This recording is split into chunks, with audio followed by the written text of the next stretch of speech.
Indiana Sports Beat Radio, presented by Andy Moore Honda of Bloomington and Southern Stone Restaurant. Looks over the middle, second guesses, fires, throws. Does he make the catch in the end zone? Yes! Touchdown! Oladipo to win it. Another one!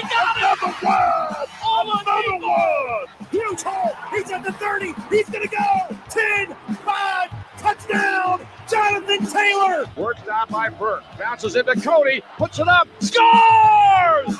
Now, from the Golf Club at Eagle Point Studios, here's your host, Jim Coyle. Welcome in. It is a happy Tuesday. It's game day. Kevin Brockway with me as always. Kevin, how are you, sir? Happy opening college basketball day, right? You know, this the most wonderful time of the year. Everybody's 0-0. Everyone's optimistic. We talked to Mike Woodson yesterday. He was I would say cautiously optimistic, probably more than anything else, just because of all the injuries during camp. But I think that we'll see.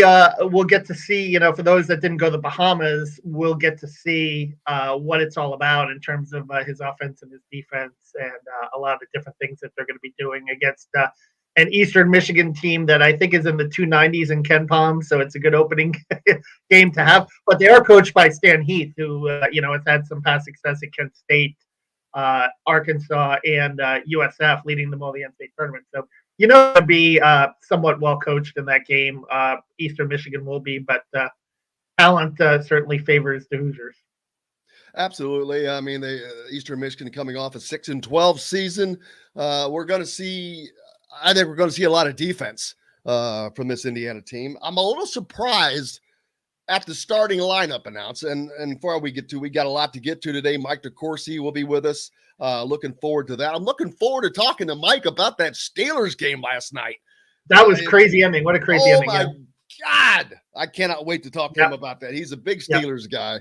I didn't think they were going to pull that off, but of course. I'll tell you what, though, Justin Fields showed me a lot on that last drive. Dude, I mean, he was really good. That's another thing. I cannot wait to talk to him about that because and Justin Fields and Najee Harris. Man, if you want to know why Alabama is so good, it's because they have people like Najee Harris. If you want to know why Ohio States are so good, it's because they have people like Justin Fields. These guys are just phenomenal players. And it was a great game to watch. But, game day, opening up the college basketball season, like you said. I've said it yesterday, there's got to be like 200 games on the docket today, Kevin. It is just like anybody is playing. And if they're not playing today, they're playing tomorrow. Big games, of course, everyone looking forward to Indiana's game tonight with Eastern Michigan. If you're an Indiana fan, but there's some other big games, of course, going on as well. Michigan State taking on Kansas and Duke and Kentucky, and that big matchup up at Madison Square Garden. So lots of big-time college basketball happening. Yeah, at the Mecca, Madison Square Garden, and Coach K's last go-around. He's going to be the farewell tour for him. His last season starts against a Kentucky team that certainly, like every year under John Calipari, is young and has some questions, but is certainly talented. So we'll see how that mix turns out. Wow. So there's a game that starts at 3:00 today. Pete's got it up there, Manhattanville at Manhattan. First of all, how is there a Manhattanville? I said this, I mentioned this game the other day. You're a New Yorker, Kevin. Where the hell is Manhattanville? I think Manhattanville is, and Manhattan's campus is in the Bronx for all it's worth, of Riverdale. And I think Manhattanville is up near Westchester. So that's just crazy. I don't know how you have a Manhattanville. But yeah, a lot of guys, a lot of people up on the Andy Moore Honda hotline already. Thanks a lot. But yeah, a lot to look forward to. Last night, Mike Woodson had his first coaches show, and you can tell he's done this before. He's a pro at it. Very different. He gives slow, detailed answers. He reminds me in a way of Jeff Mercer, the baseball coach. Very in depth on his answers that to all the questions that we'll hear from him. As a matter of fact, whatever you have easiest, if you have Kevin's question, John, pull that up from yesterday. I know that yesterday the Zoom press conference with Mike Woodson during the day before his radio show last night. John, if you've got that, let her fire away. Well, I'm just gauging everything on, from the time we started, which has been a little over 4.5, almost 5 months ago. And the 2 games we had in the Bahamas and then the Belmont scrimmage, we've made some major progress, but again, we still have a long way to go. It's hard to really gauge your team when you got guys that are in and out, doing that stretch. We had Xavier out for a little while. We had Miller out for some time prior to coming back from the Bahamas when he got hurt over there. And then Big Mike and Tamar Bates has been out. So it's really hard to gauge where your team is when, these are 4 guys that are a big piece of the puzzle, that you brought in, that we brought in to really help us win basketball games. So, we're getting some of the bodies back. Couple of, like I said, Big Mike and Tamar, we got to gauge them today to see, where they are based on practice yesterday. And, I'm not in a rush to bring anybody back off for injury. This is a long season, and I just want to make sure those guys are good and ready to go for the Big Ten. Basically, the questions that everyone has been asking, well, we don't know. He doesn't even know. Like he said, he hasn't seen his team against anybody other than the 2 games in the Bahamas and the game against Belmont.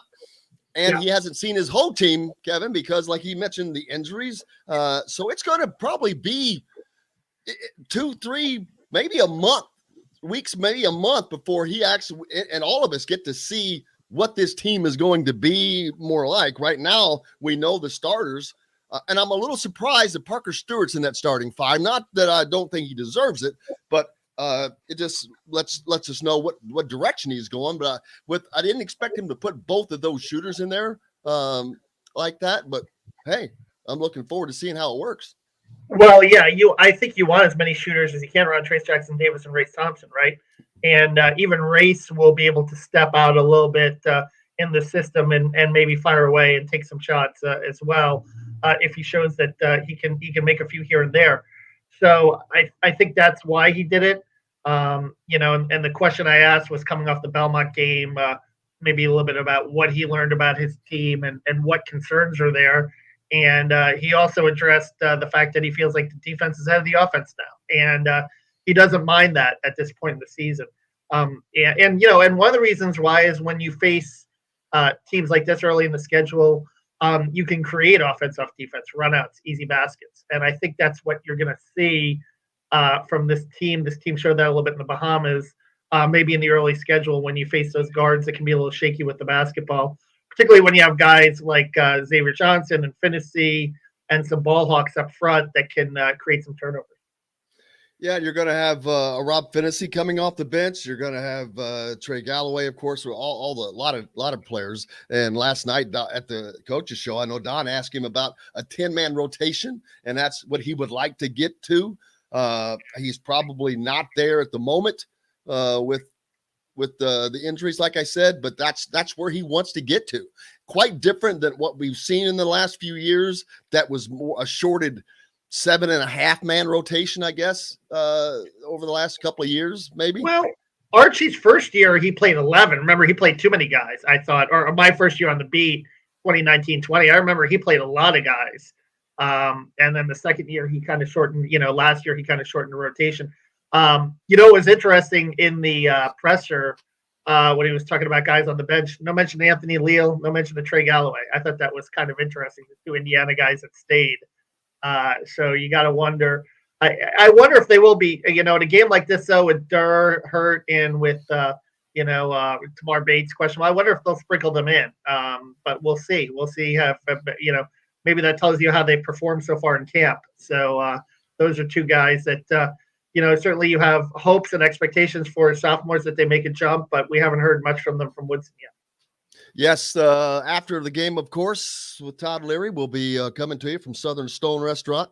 So may take a few more minutes than normal, but it's a little further trip from Simon Scott Assembly Hall. But absolutely looking forward to that. I'm sure it's going to be hopefully a good conversation. It should be, of course. It's going to be more.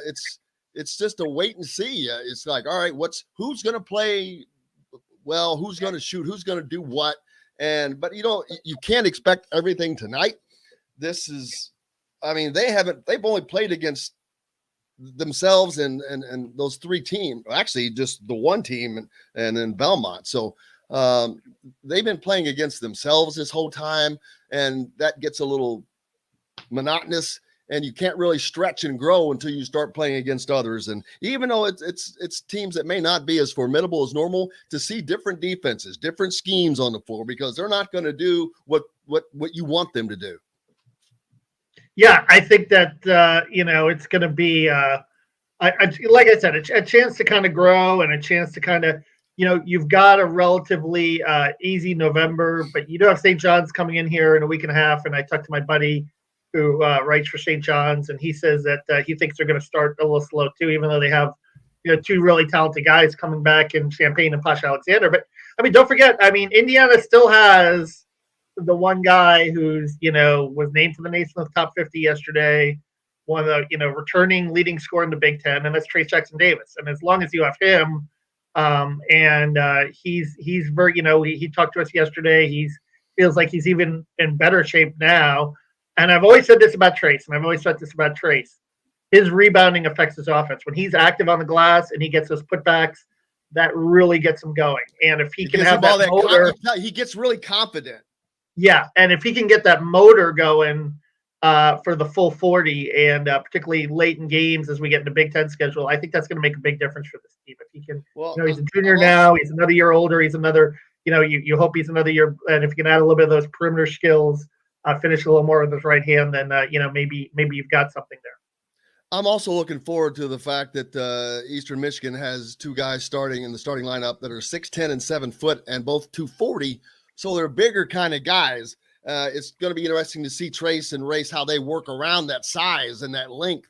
Both races 6'8" and Trace 6'9". So you've got just a little, they give you up a little bit of height and not probably much weight. I don't know what Trace weighs, but he's a pretty big boy. And Race is pretty thick as well, so you don't have any worries there. But it's going to be interesting to see how they handle that length. Both guys, one at 6'10" and one at 7 foot. Yeah, no question. And that's where you miss Michael Durr a little bit, right? In terms of that, but he's going to be a guy that's going to add a little bit of size too and physicality. And if you remember 2 years ago with Joey Brunk, I think that really helped Trace out, operate inside when you had that other big body in there. Yep. Hey, man, looking forward to it. We got a great show coming to you. Mike DeCourcy is going to join us next. I can't wait to talk about all kinds of stuff with him, man. Looking forward to that. Don't forget, brought to you by the great folks at Southern Stone Restaurant and Andy Moore Honda of Bloomington. Will be coming to you the post-game show with Todd Leary tonight from Southern Stone Restaurant. So looking forward to that. Hey, we're back with Mike DeCourcy from the Golf Club at Eagle Point Studios right after this. We'll be right back to the Golf Club at Eagle Point Studios for more Indiana Sports Beat Radio with Jim Coyle, presented by Andy Moore Honda of Bloomington and Southern Stone Restaurant. Whether it's a celebration or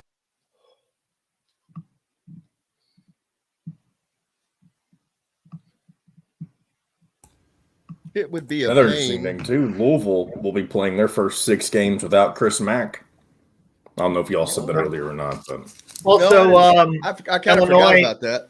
Yeah, also Illinois first street without Kofi. He got popped by the NCAA for sure. Yeah. And then, of course, all Mark Few has to do is miss his first game after his DUI situation. Well, that's a different deal. It just seems a whole lot more irresponsible than the things like what Chris Mack did. And I don't really know what Kofi Coburn did. But Louisville, Louisville is you're piling things on top of things. And that's true. That's all they ever do is – I promise you, the one thing that he was told is don't F up. Don't F up. Don't cheat. Don't do anything You can't do anything that is even close to being against the NCAA. Don't do anything. And what does he do? He gets involved in a freaking scandal. He secretly tape records an assistant coach who's supposed to be his friend. Which is Have you heard that tape, by the way? That's classic. Yeah. I don't know that. Yeah, I did. Dino. All you needed was the Godfather music above it. I mean, it was great. What was it like? Oh, it was a total so uncomfortable. Thing. Yeah. Hi, Mike. How are you, sir? I'm good, Jim. How are you? We're great. We were just talking about the Dino Gaudio tape. I never got to hear it. Kevin said all he needed was the Godfather music behind it. I don't think I ever heard it. I just have to look that up. I just got enough humor out of it. I didn't need to look. Man, I cannot wait to talk about that Steelers game. I watched that thing to the bitter end. Not bitter end, but just the exciting end. I was like, golly. Yes. That was a fun game. It was. It wasn't that much fun for me, let me tell you. It wasn't much fun if you weren't a Steelers fan, I bet.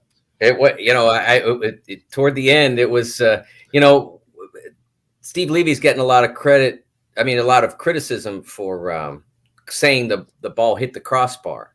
Yeah. I thought he did too. I did too. The way it landed exactly where the bar crossed the end zone from that angle. When they re-showed it, I was like, what? Because it was like 8 yards short.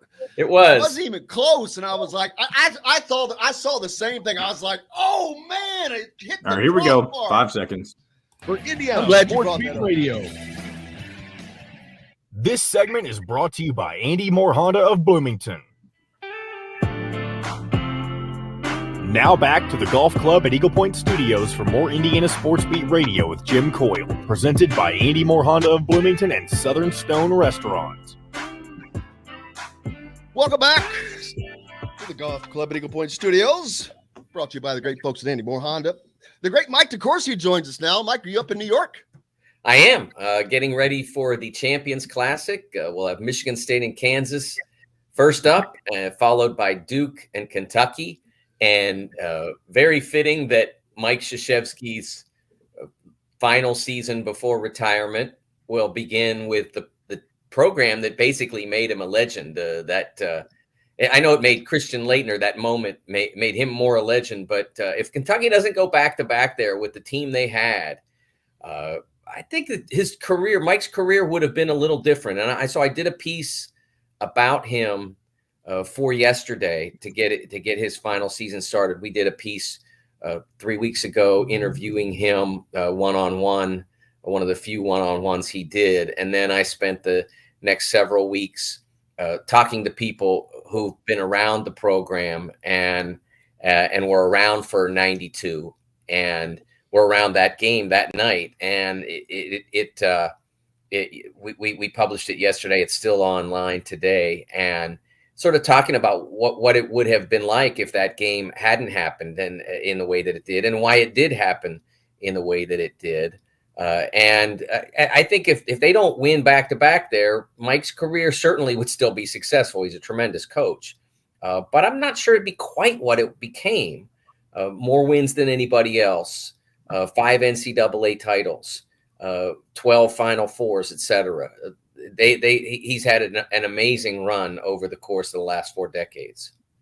Who knows how it would have impacted recruiting too? If you don't have the two, does Duke become the destination place in the 90s and the early 2000s, and it became? Yeah, I talked to Jeff Capel, the head coach at Pitt, who was the prime prospect, or one of the prime prospects that Duke was recruiting at the time. He was a junior. His 2 schools were. He had a few others on the list, but he acknowledged that there were 2. It was going to be Duke or Carolina. And that game, he told me a great story. He was at his prom. And so he said it was not a great date because we didn't have phones then, so you couldn't, watch it on your phone or check the score or whatever. So he kept sneaking into the hotel bar and checking out the score. I got to go to the bathroom, check out the score. And then like he got to 1, he went to check the score, 4 minutes left in regulation. Okay, the heck with this. I'm watching the rest of this game. And he ended up sitting there a lot longer than maybe he planned because it went in overtime. So and then of course he said that game, maybe he wasn't the single greatest factor in him choosing Duke, but it didn't hurt.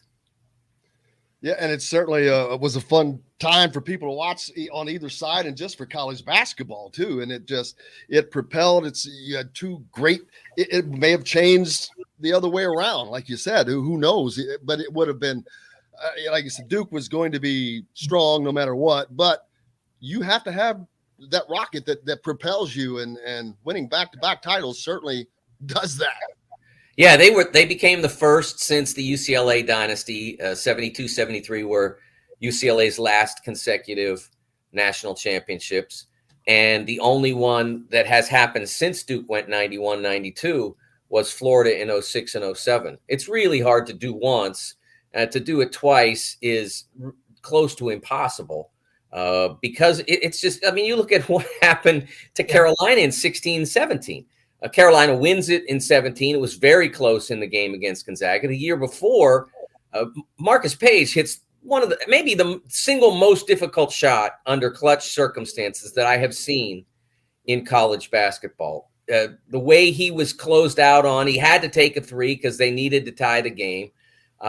He thought he was open. He gets closed out on. He scissor kicks, gets it off, puts it in. Carolina thinks they got overtime, and then here comes Chris Jenkins. So it's just so hard to win one. And so as a result, you see, like I said, with Duke, it was hard to win 2 in a row because Christian Laettner had to pull off a miracle with Grant Hill's considerable help and with not much resistance from Kentucky, to their discredit.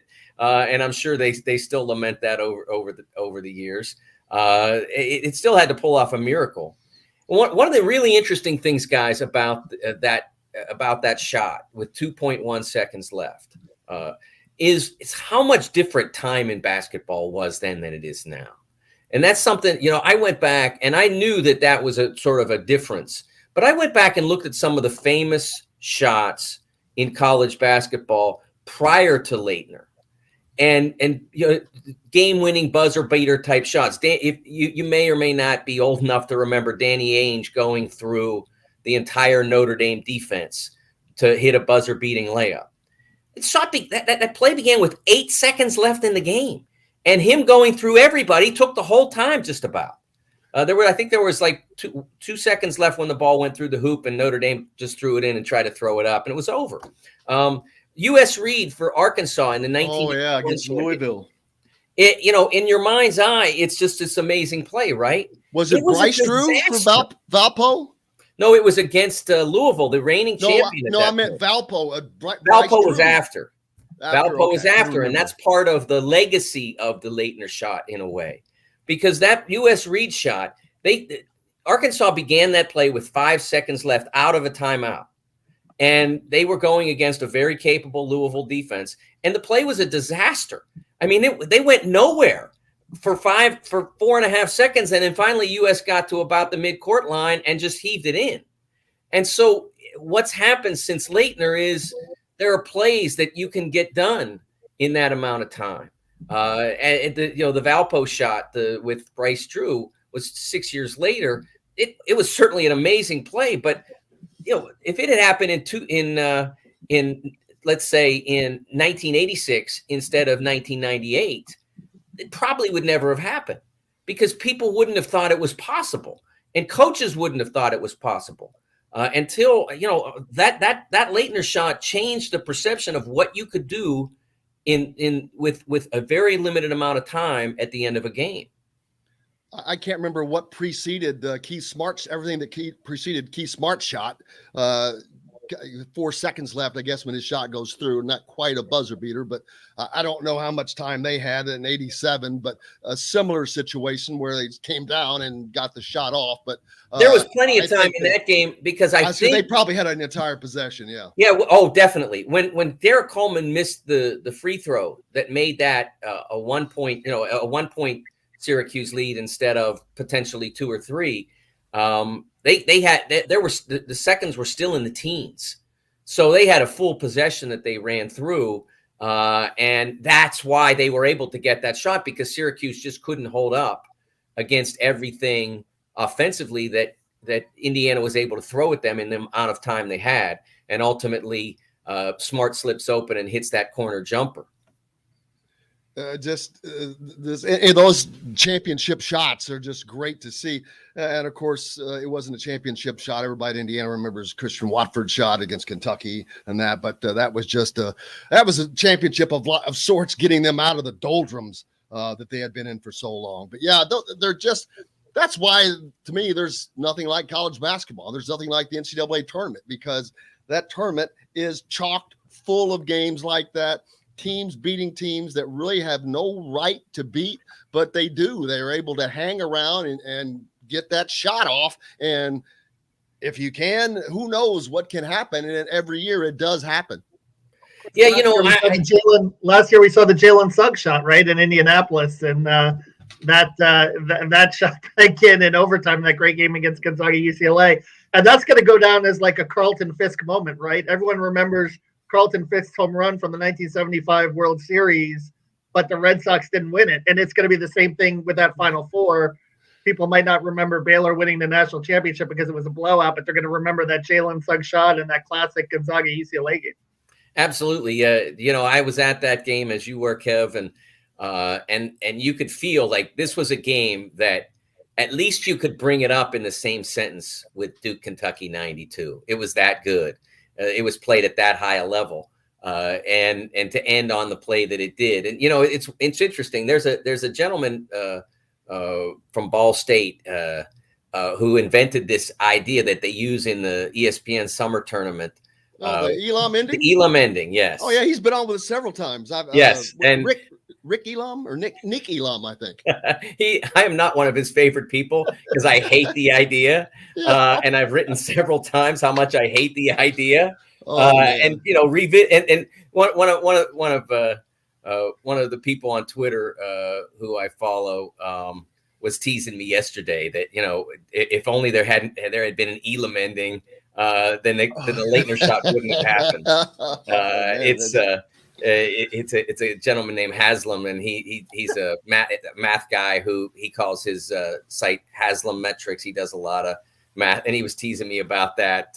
But it's every game ends on a buzzer on a winning shot in the Elam ending, and so it's the same old thing. If you have candy for breakfast every day, it's not the same as having the occasional candy bar as a treat. If every game ends on a winning shot, it's not exciting and dramatic anymore. That's true. Tonight starts the Mike Woodson era in Indiana basketball. He had his first coach's show last night, Mike.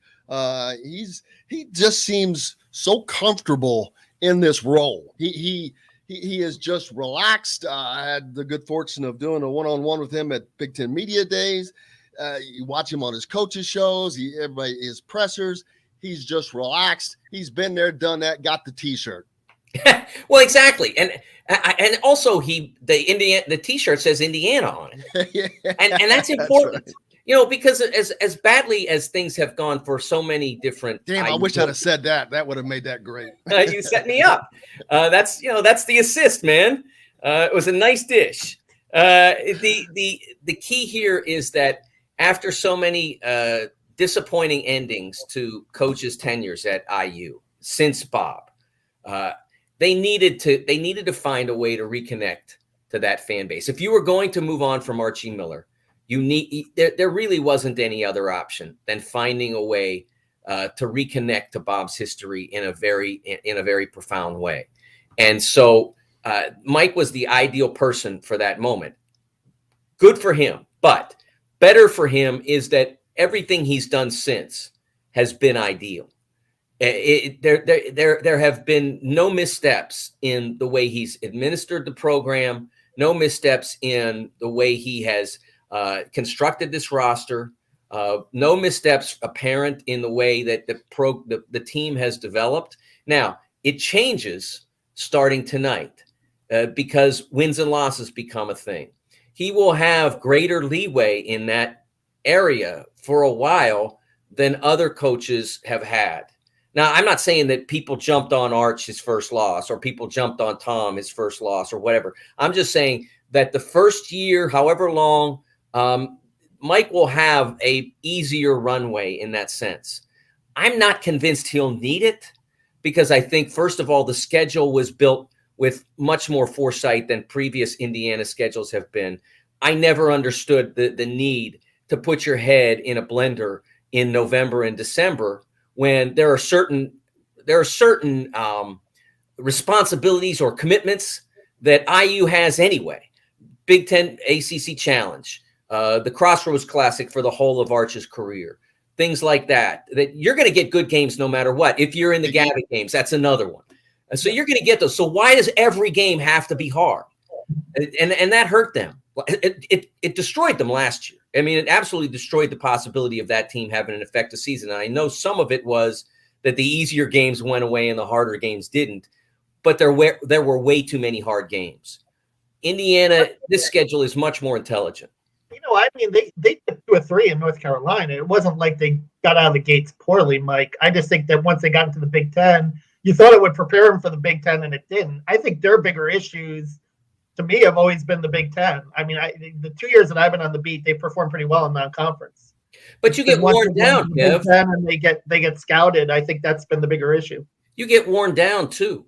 At the college level, I covered in 1991-92. I covered a Pitt team that had Sean Miller at point guard, Darren Morningstar at center, Orlando Antigua now at Kentucky as an assistant, as a freshman wing. They weren't great, but they were good enough to make the tournament. But they played 32 games that year, and I believe 27 were high major. You just get worn out. By the end of the year, they had nothing left. And that because of the strength of the Big Ten last year and the strength of the schedule. And I'm not making excuses for Arch because that's part of the process. But this schedule gives this team a chance to figure out, what are we good at? How do we win? What do we do to try to be better?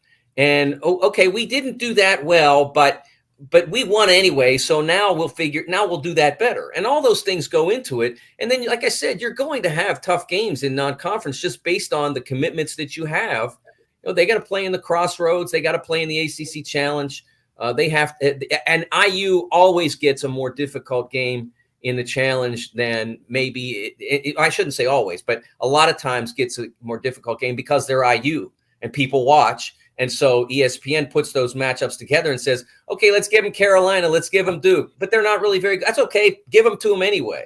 And so that's been a problem for IU as well. But I do think that this is going to work short term, and I'm convinced it will work long term. But the important thing for now is the short term, and they're going to have losses in the Big Ten because the league, again, especially at the top, is extremely strong.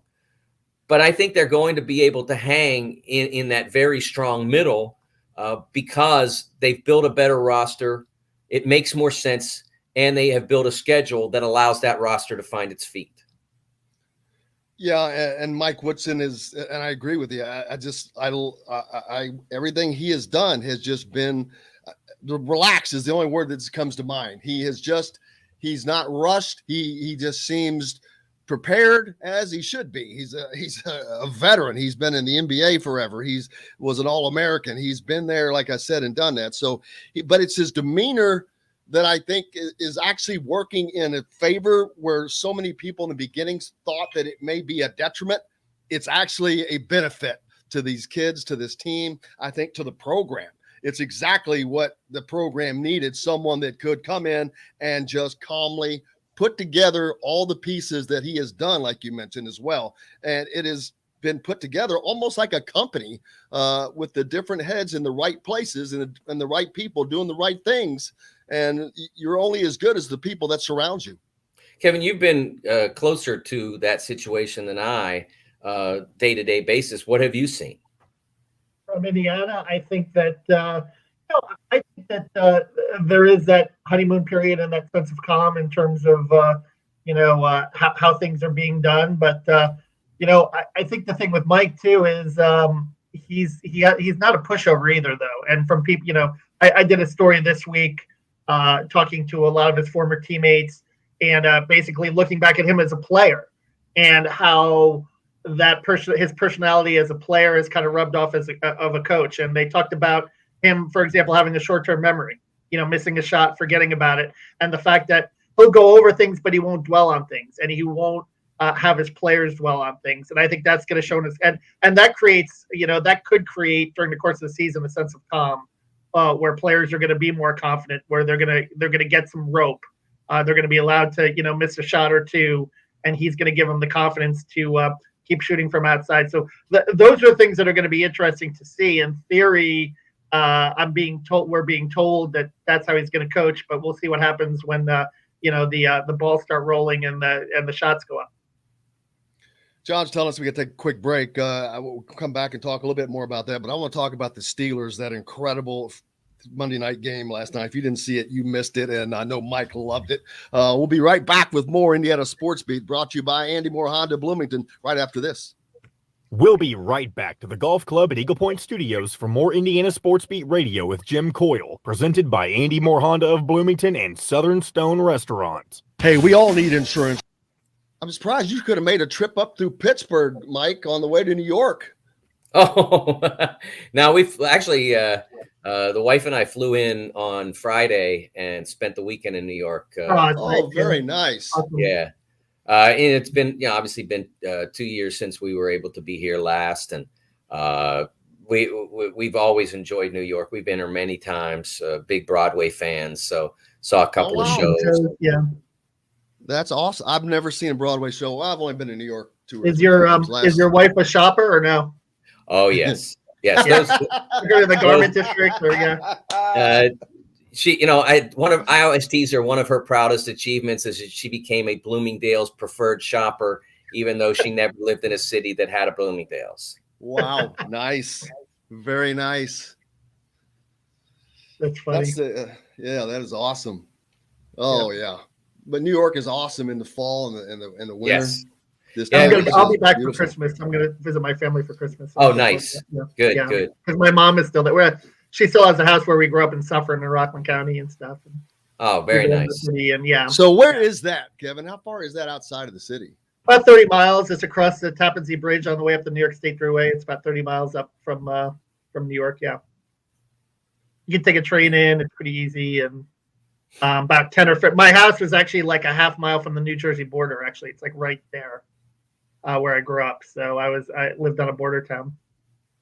Mahwah, New Jersey, where Don Bosco is, where a lot of the football players come out of Don Bosco Prep, right by there. It's like half a mile from there. And Suffern is Queens? the home of. Was it Queens? Were you Queens or the Bronx? I was born in Queens, but we moved when I was 5 years old. Yeah.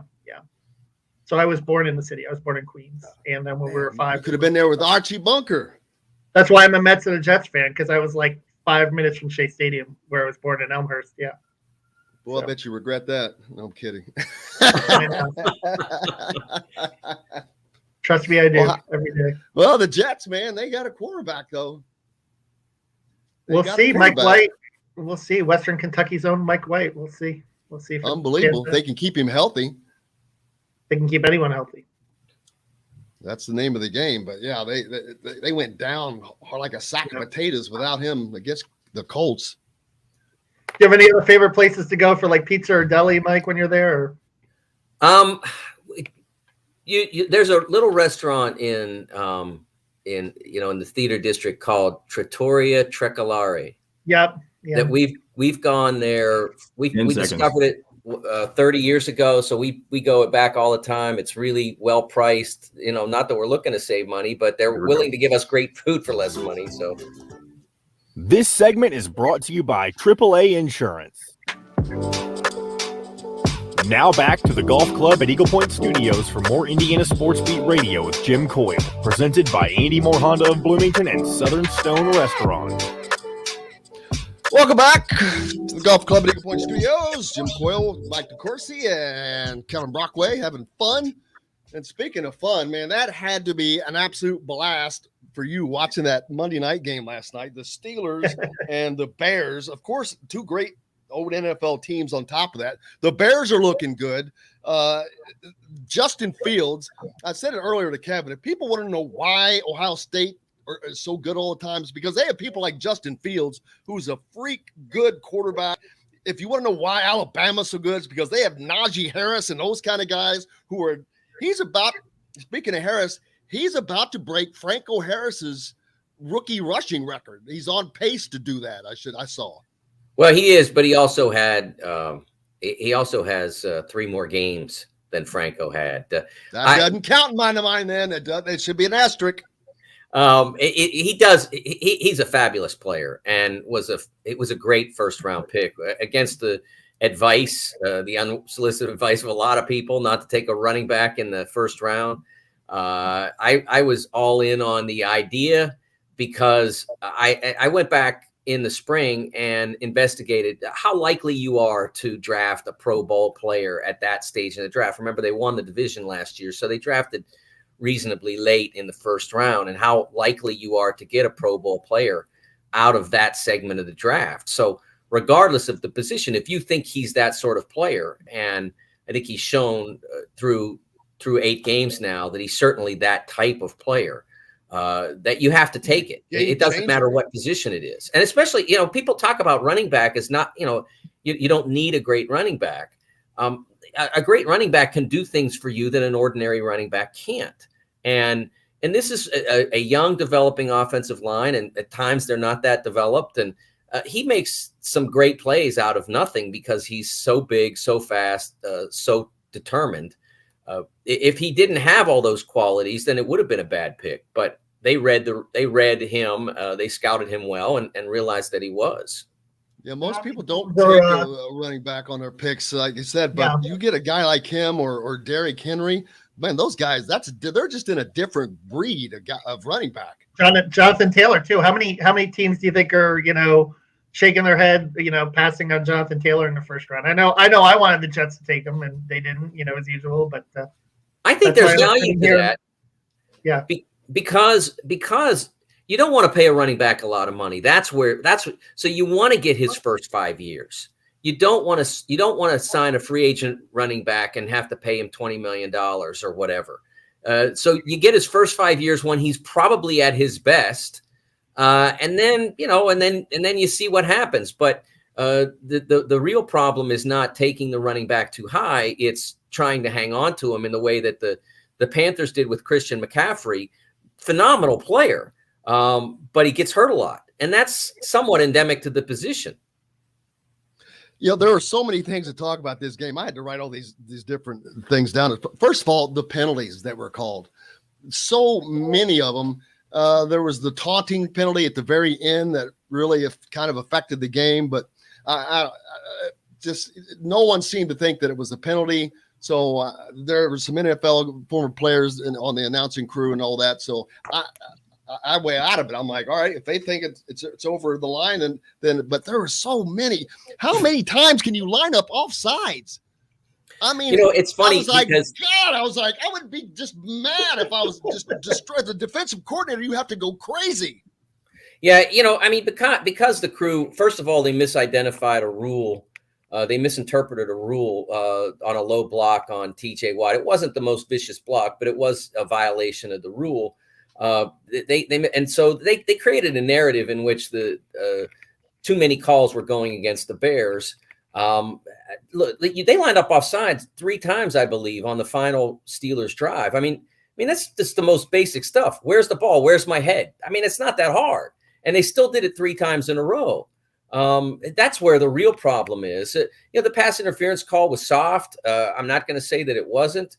And they did miss a possible roughing the passer penalty against that was administered against Justin Fields, I think, by Alonzo Highsmith. Excuse me, by Highsmith, the outside linebacker for the Steelers. So they missed some calls. But the taunting thing was not a missed call. It's a bad rule. There's a difference. There are bad rules in the book, and that one is one. And we knew when it was introduced in August that it was going to be a bad rule. But you're Cassius Marsh. You're lucky to have a job that you got to play. You were cut by the Steelers. The Bears pick you up, put you on their practice squad. You get a fortunate sack because remember the rush had pushed the quarterback deep. The quarterback was stepping up in the pocket. The play had gone on for several seconds. It was basically a coverage sack. You get that, and instead of saying, hey, I just helped my team have a chance to win the game, it's about, oh, I got to go over and tell the other team they were foolish to cut me. Come on, really? I agree. Read the room, as they say. You got to be. There's not a coach. There's not a coach that's not going to disagree with you. Every coach is going to say, turn your butt around and come over here and celebrate. Yes. The game is, there's too much on the line. It's in the last minutes of the game. You got to keep your head. And I'm not a fan of that rule being enforced in the way that it is, but I'm also not I also don't see the need for what he did. They let you do just about anything you want to do now. If he could have done any sack dance he wanted to do before the play would resume. He could have done anything except go over and tell the Steelers they were idiots for cutting the twirling kick that he did. Yeah, and nobody had any problem with that. Yeah. And nobody would have. And he, when teams get turnovers, they let them run down to the end zone and take the picture and all that stuff. The one thing they don't want you to do now, and again, I'm not endorsing that, but the one thing they tell you, and he was well aware of it, is don't taunt the opposition, and he did. I had a wise man once tell me whose son got in trouble once with the law when he was 19 years old, and just a friend. No one Kevin knows. No, but no, he was he was a former player. I'm not going to get into the whole details, but he told me, and you got a lot of young players in the NFL. The frontal lobe of the brain doesn't fully develop until you're 27 years old. Well, there's no lie to that. That's why people do stupid things sometimes, particularly younger people. Sometimes even later for some of us. How about Mike Tomlin passing Bill Cowher in wins? I was just having this conversation with someone within the last couple of days about it was yesterday about there only being 3 coaches for the Steelers since what, 1969? 1969, yes. Really. I mean, that is the most incredible run, I think, of any that I know of coaching run. 3 coaches since 1969 with all the success that they've had. That is nuts. What's amazing about that, Jim, is that there is a wide segment of Steelers fans that would rather do it like everybody else does. Down year, fire the coach. If the Steelers had operated like that, they would have fired Chuck Noll probably around 1986. They would have fired Bill Cowher in 1997. Or excuse me, 1999, not 1997. They made the AFC Championship. They would have fired him in 99 because they had a losing season in 99. They had 3 consecutive losing seasons from 98 to 2000. And then were an AFC Championship game in 01, 04, and 05 and won the Super Bowl in 05. There are a lot of Steelers fans who think that they should just fire the coach just like everybody else does. So it's, different fan bases get spoiled in different ways or get accustomed. Why can't we be firing our coach every 3rd year like they do over there? Trust me, it's out there. The Steelers have been fortunate to win as many Super Bowls as any team in the league since the merger. They've won more games than most, if not all. I haven't checked these stats in a while. More division titles, more playoff games than most, if not all. And yet a large segment of the fan base isn't happy with them doing things the way they do. There's a lot of people that are fans of a lot of teams and a lot of different sports that would trade places with them. How about this incredible stat? Did you see this when they threw up? They're now 215-0 when leading by 14 after into the 4th quarter. Which I know that's a good lead, but boy, they came close to losing that one. They do come close. I mean, in their last 2 primetime games, one went into overtime, and then this one last night they had what was essentially a buzzer-beating field goal, and the other team was able to at least try to kick one with what few seconds remained. They are testing it more than they need to. How many years has that got to go back? in football, 214 games. And plus, it's, they haven't had a lead like that in every one of those games, obviously. So it's a long time, but they need to do a better job. You said that it must have been fun. Trust me, it was not fun. That was not fun for me. It was fun. I guess it was fun if you were not a fan of either team, and I'm not. So I was just enjoying the game. I was like, wow. For a Steelers fan, the one time it was fun, Jim and Kevin, was when they shot that overhead camera and they showed the Bears try to run that stunt, and like 3 different defensive linemen all wound up colliding with each other. That was fun. That was the funniest thing I've seen on a football field. It was a unique camera angle, and the way it played out on that particular play was hilarious. It's the funniest thing I've seen on a football field in years. How about a missed extra point, that could have cost them, but 3 field goals, 2 from 50 yards, and recovers a fumble also in that game. Yes, that was a week after he'd gotten, talk about missed calls. He'd gotten a helmet shot on a fake field goal. And then all he needs there is to get lined up and slammed into when he's recovering the fumble. But he managed to survive that and kick the game winner. So he's a tough hombre, as they say. He got hit as hard as I've seen anybody get hit. I mean, when he got hit, it knocked him about 10 yards, it seemed, from the hit to where he landed. I mean, he said, he goes, yeah, you don't get hit like that in practice. I'm not used to that. But then, Matt Canada is the offensive coordinator for the Steelers. Matt Canada, who graduated from Indiana, didn't play football there, was a graduate assistant at Indiana, leaves to become, I think, OC at Butler and quarterbacks coach, a few other places, comes back to Indiana and has like an 8-year run starting out, I think, at quarterbacks coach, ends up as offensive coordinator at Indiana. So he's had like an 8-9 year coaching stint at Indiana. Odd that he went to school at Indiana but didn't play here. He went to New Palestine, a great football school, of course, up in Northwest Indianapolis. But he's been different places. LSU, was at Pitt, and it was ironic because I heard him talking about that I guess they practice near each other, Pitt and the Steelers. They share the same facility on the south side of Pittsburgh, the Rooney UPMC complex. When Pitt was thinking about whether or not to raise they had almost a century-old stadium on their campus that was just wasting space. It was terrible. It really needed to be replaced. And so the Steelers, when they were building, essentially, they didn't build Heinz Field, but when Heinz was being built for the Steelers, they offered Pitt the opportunity to train and play in the same facility, and Pitt accepted. And so Canada was in the same facility as Tomlin and all the rest of them for the number of years that he was at Pitt, and had great success. I believe it was 2016. They beat Clemson that year. Believe it was Clemson's only loss entering the college football playoff. It was at Clemson, yeah. And I think it was the year Clemson ended up winning the championship, if I remember correctly. And so that I think that helped familiarize them with him. This is his only second year, I think, in the NFL, and he's the offensive coordinator of the Steelers, and he has some clever ideas, and I think they're still trying to work out how his ideas and what the Steelers want to do and what Ben is capable of doing now as a 39-year-old quarterback nursing multiple injuries. I think there's still some things at work there, but really cool to see his rise from Butler, IU, from grad assistant at IU and Butler assistant coach to being an OC in the NFL.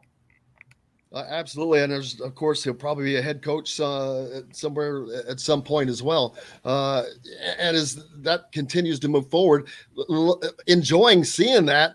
And I forgot what I was actually thinking of. I had a point in my head and trying to track it back down. But his success in the NFL kind of come off of some not success in the college ranks. Well, at LSU, it didn't go well. But man, I don't know if he's finding there seems to be more of a college flair now to the NFL with these offenses, and they're running some, I don't want to say funkier, but it's a little more collegiate offensively than it has been. You guys like Mahomes, who he's just a freak of a quarterback, but you see a guy, Justin Fields, and man, they're just able to come, the guy at was it Jones at New England, able just to come out of college and step into those roles. That it usually takes a quarterback a couple of years to grasp onto that. But man, these guys are stepping right in. I think you're seeing the rise of the mobile quarterback in the NFL, and it's funny to say that with the reigning Super Bowl champion being Tom Brady and the Buccaneers.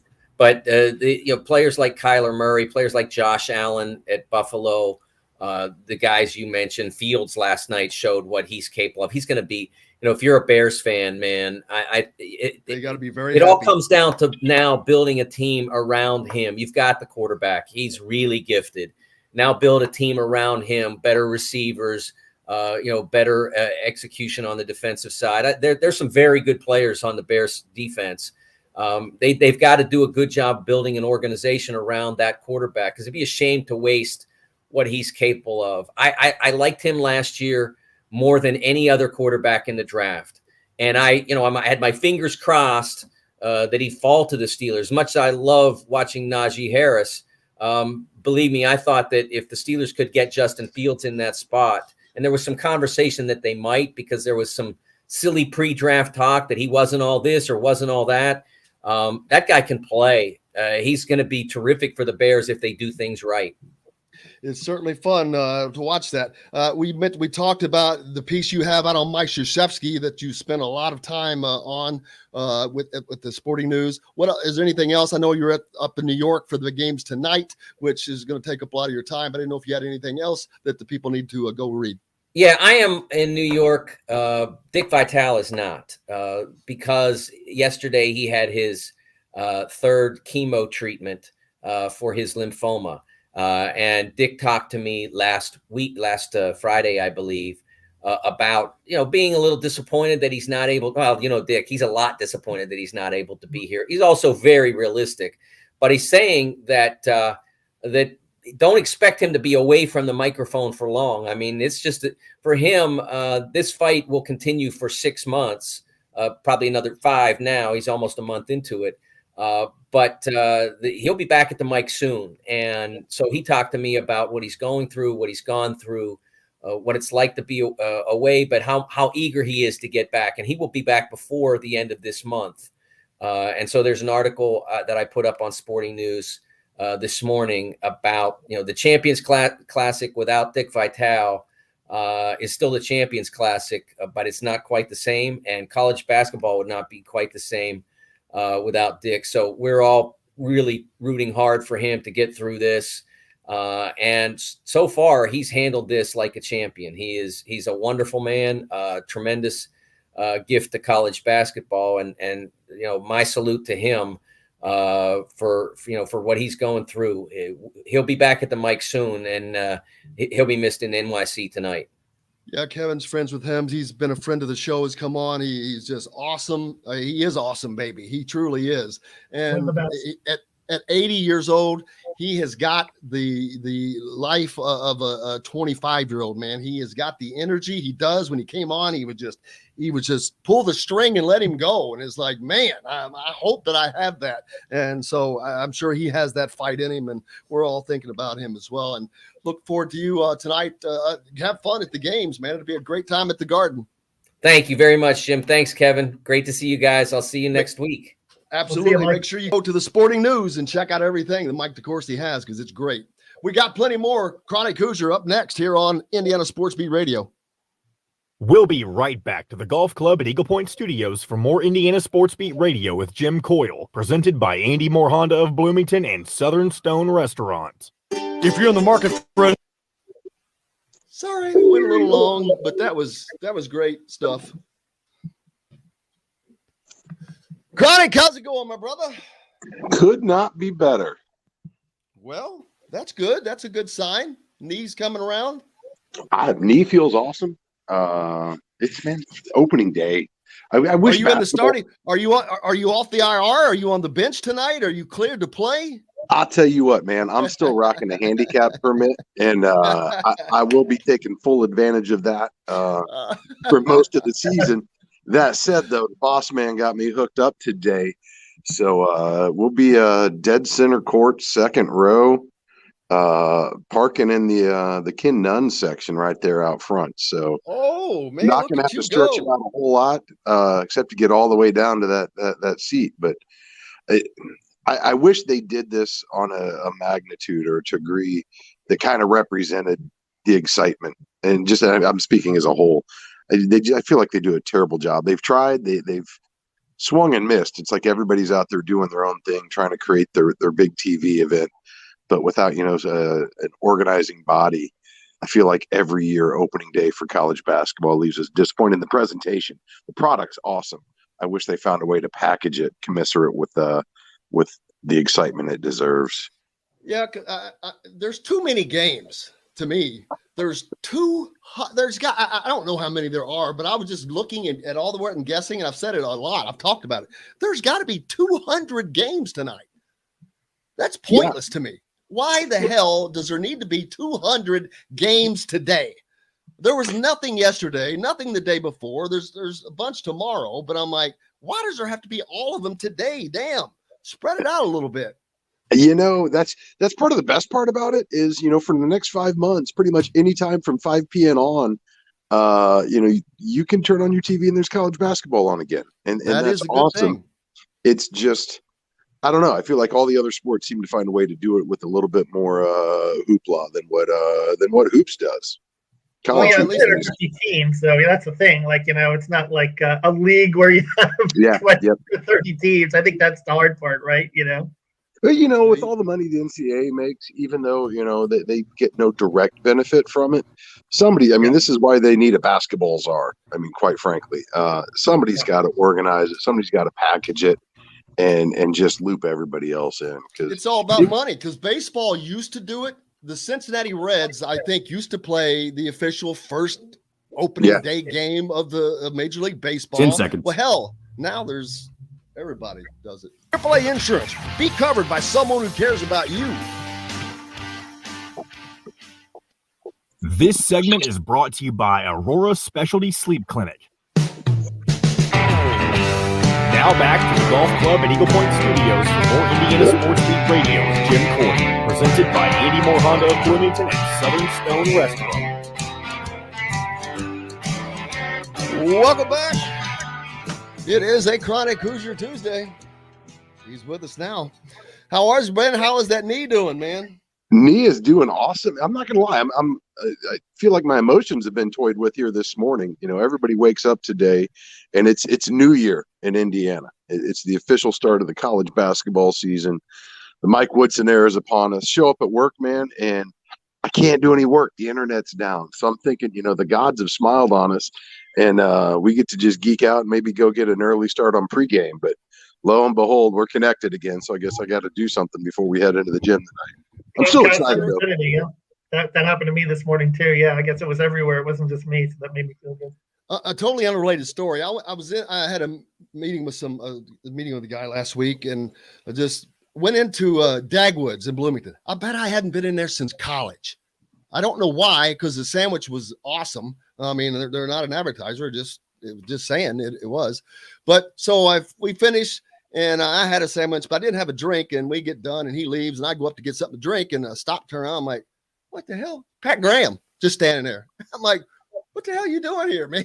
He was eating. He had come up to town from Evansville just to get the calendars. He had to come up to get the calendars that everyone gives out, because he always gives them out. But he drove up by himself just to get the calendars. And I think that was it. It was just like no big deal. It just cracked me up. I turn around and there's Pat, a guy that went to my high school. It's just odd.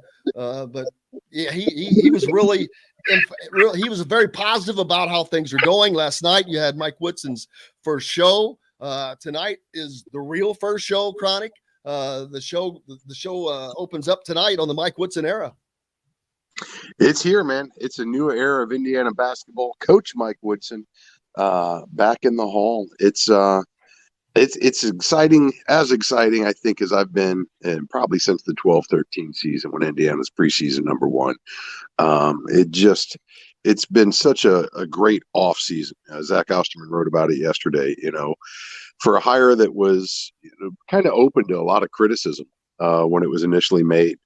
Woody did pretty much everything he could to win the offseason this year for the most part. Just saying all the right things, hitting all the right buttons. Obviously that's not uncommon when programs and coaches and fans are still in this honeymoon phase. But it's just been a breath of fresh air for the Indiana faithful. Just to hear those words, that calm, that comfort that he brings to it, that knowledge he brings to it. And, you listen to his press conference yesterday talking about where this team is, what to expect.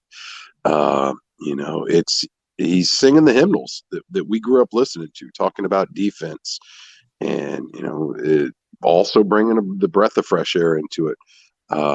Talking about trying to run 10 deep. I don't think we're going to get there just yet. We still got to get some bodies healthy. But I think the expectation across the board is you're going to see an Indiana team that's going to give their maximum effort. And I know that's a pretty low bar to clear to start with, but let's be honest, that's been one of the most common complaints I've heard over the last couple of years is, all too often Indiana just got outworked on both ends of the floor. So excited to get the new era started, man. More than anything, I'm just excited to walk into that glorious gym with my wife, with both my kids, and just partake in those routines and those rituals, those traditions again, that we've enjoyed our entire lives, and just get back to that and that sense of community that it brings. And the water cooler talk is already just off the charts today.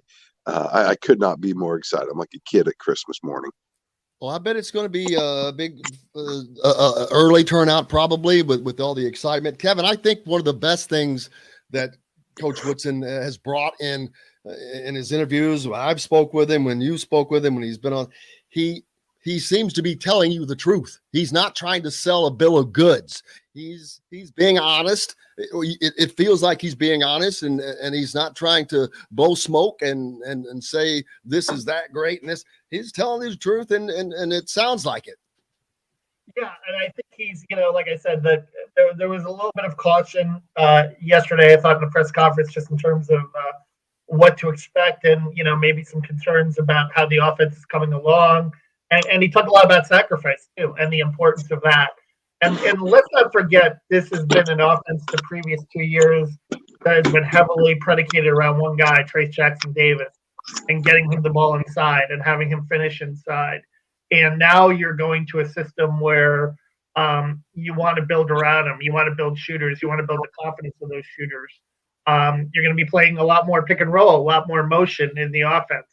And in order to do that, you need ball movement. You need crisp ball movement. You need screens. You need rolls. You need all these things working in harmony.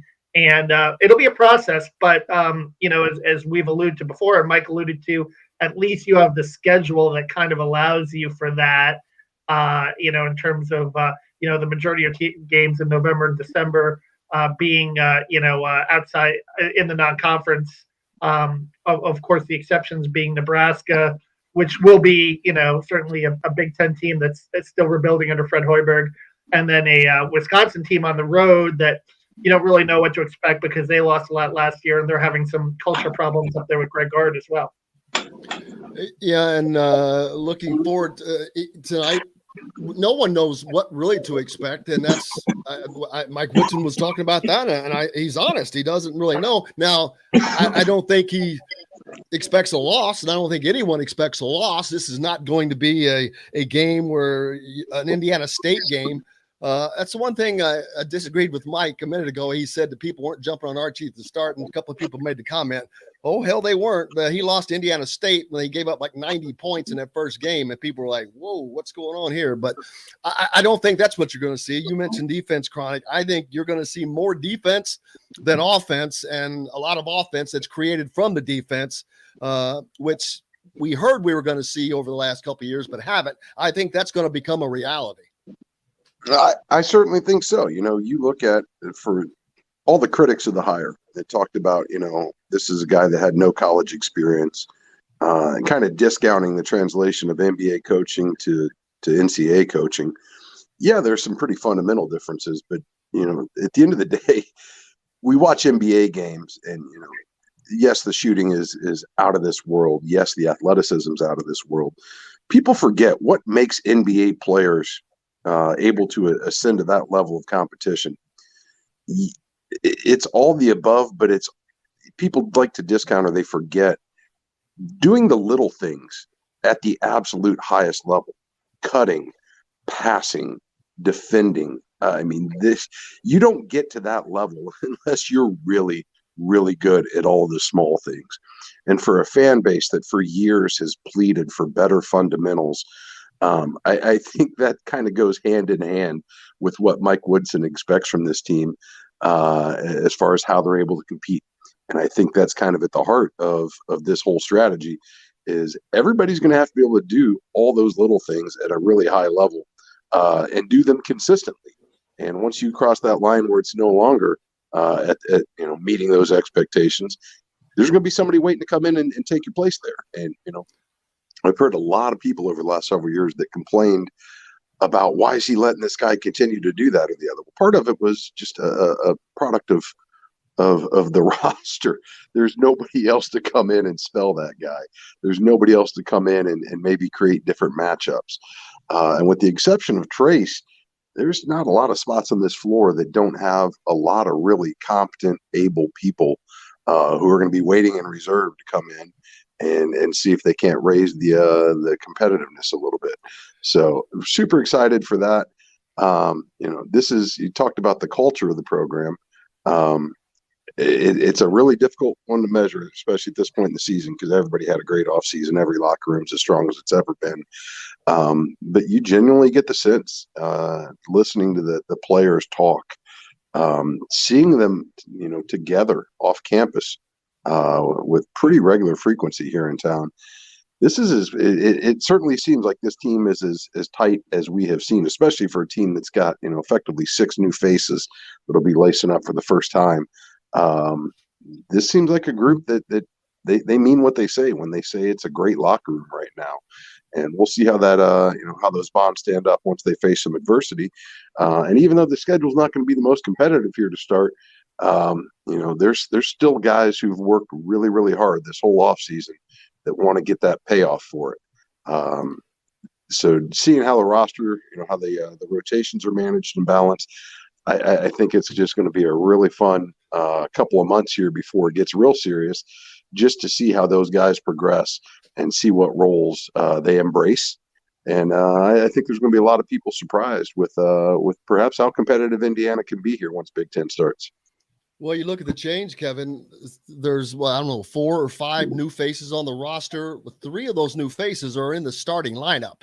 So that's a big change right there with Parker Stewart, Miller Kopp, and Xavier starting the starting 5 along with Race and Trace. So there's a big change right off the bat. That doesn't surprise me because coaches are going to want to put their stamp on things. And Xavier Johnson was brought in here because he's got some dynamic playmaking ability. Now the question is he going to stay away from foul trouble? Is he going to be disciplined? Is he going to be that leader at point guard that you need?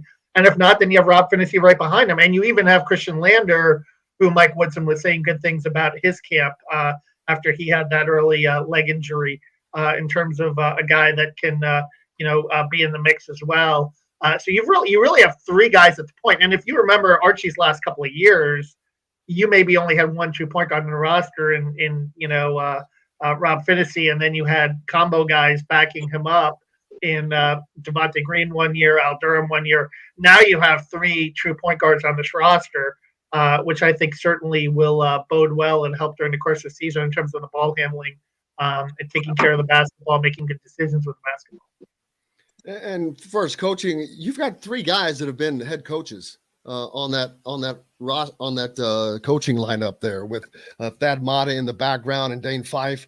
And the NBA thing, I don't even talk about him not coaching in college. I don't think that has any matter whatsoever. I really don't. I mean, going from college to the NBA, okay, yeah, that's different. That's just like going a different level, and it doesn't always work out. But I don't think it's nearly the same coming back down to the college level. And I don't mean down that far, but it's just not that different, especially as the game of basketball is kind of changing and becoming very similar in the NBA and college. It just the players in the collegiate level are just not as good. Chronic, you still with us? I am. I just had a blip. Sorry about that. I missed the entire last thing you said. I'm so sorry. That's okay. No, I was just talking about the people talk about would he not having coached college? I'm like, I don't even talk about that. That is not even worth a discussion to me. You've got 3 guys that have been head coaches, and even one of them on that staff. And going from the NBA to college, I don't see. It's basketball at a high level. Your defense and offense and structure and this and that, and he knows what that is. So I don't care that he hasn't coached in college before. And the fact that Dane Fife is there and Thad Matta is there just adds to that. But that is so irrelevant. There's a difference between going, to me, from the NBA to college and from college to the NBA.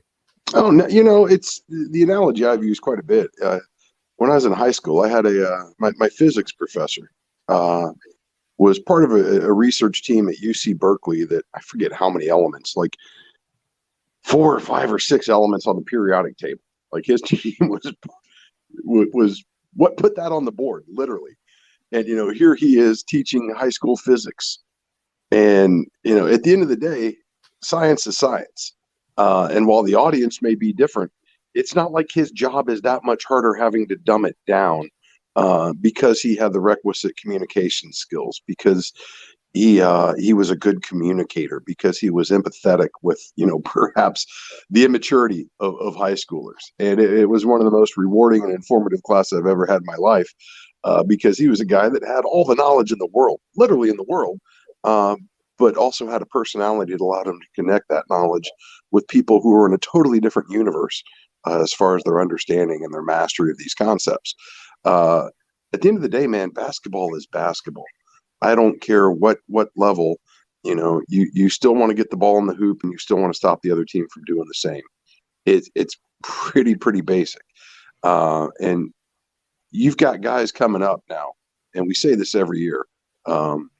The skill level that the high schoolers are showing up with when they reach college at this level, the amount of training, the conditioning, everything that goes into getting to this point, make no mistake. Yes, it's a different style of play, but you cannot argue that there's just not more available to these kids, that they're not coming in better equipped. Now, there's certainly some arguments on the other side of that from the fundamental standpoint that we've heard a lot about over the last 8 years or so.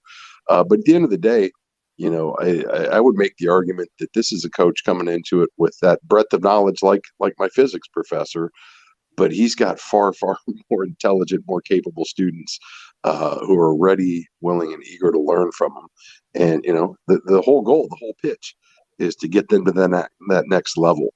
And as we've seen the game evolve, Indiana has kind of been stuck spinning its tires for the last several years, trying to figure out how to compete in this new age. And really a program that didn't have much of an identity for some time now. So I am desperately welcoming a return to Indiana basketball where when you turn the TV on, when you sit down in your seat in that gym, what kind of style of basketball to expect. And at the end of the day, I fully expect it to be highly competitive on both ends of the floor. I don't think it's going to happen overnight. I don't think you should maybe walk in there with the expectation we're going to put up 115 tonight and hold the other team to 38. It's going to be a journey to get to that point. Hopefully we arrive there. But I think it's going to be a much more entertaining product on the floor. And above all else, I think it's going to be a product that Indiana fans are going to be proud to get behind again. Yeah, I should have. I don't want to end with this, so I won't go into it. But because we got to hit a break anyway, I'll let it be all positive this week and not talk about football. How about we just skip that this week and punt that one to next week? This is the lost year for Indiana football. I don't know how else to look at it. There's still That's a great way to put it. Still some room to maybe put a better taste in some folks' mouths. But at the end of the day, it's going to be really hard to look back at this year and say it was anything but a lost season for Indiana football. That said, and I hate bringing this up in this conversation on this particular day, you look at just look north up 65, and you look at the way Purdue's been able to regain their footing after going through a similar change, and the arc that team has been on. One thing I think Indiana football fans need to remember, there's a whole lot of talent on this roster, perhaps more talent than any roster Indiana has ever fielded. Yes, they've had a whole host of issues, injuries, and everything else where it's just, it caused the wheels to come off.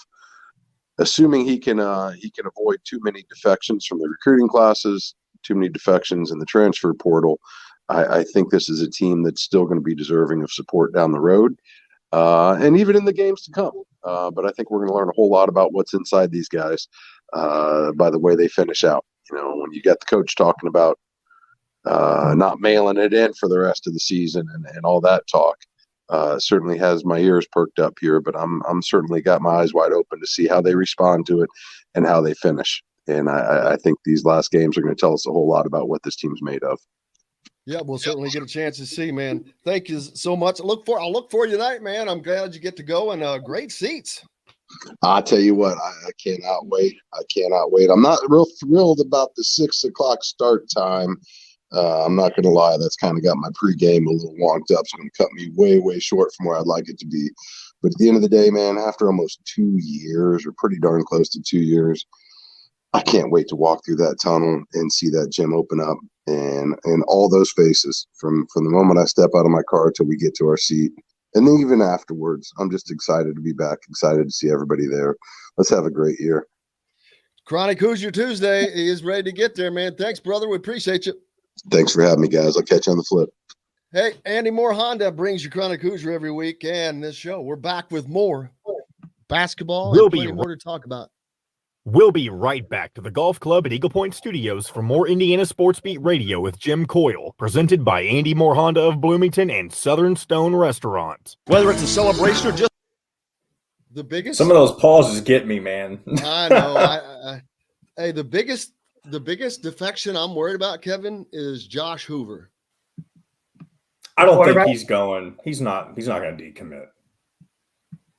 If he's already planning on early enrolling, he's not going to decommit. Especially when you look at the opportunity he's going to freaking have to maybe be an early starter. I agree. Here's a big question. Does Micah McFadden come back for his COVID year? Or does he go to the NFL draft? Oh no, he needs to go to the NFL. He's got to go, dude. He should have stopped after the Michigan game. He should stop right there. That's it. His damn highlight reel from that game was sick. I mean, it was just he was a madman. I mean, he'll get drafted higher than Jamar Johnson did. I can't remember where he went, but he certainly deserves it. Mike has got kind of he's got a smaller arms though. He's not necessarily. He doesn't have that prototype NFL build. You know what I mean? Not for a middle linebacker, but he can maybe be an edge guy or outside guy. I mean, he's nonstop, man. He's motors on 110 all the time. And him and Peyton Hendershot are the only guys who need to be going to the NFL this year. Yeah, he needs some size, but they always need size. They can bulk him up a little more. Yeah, he's something.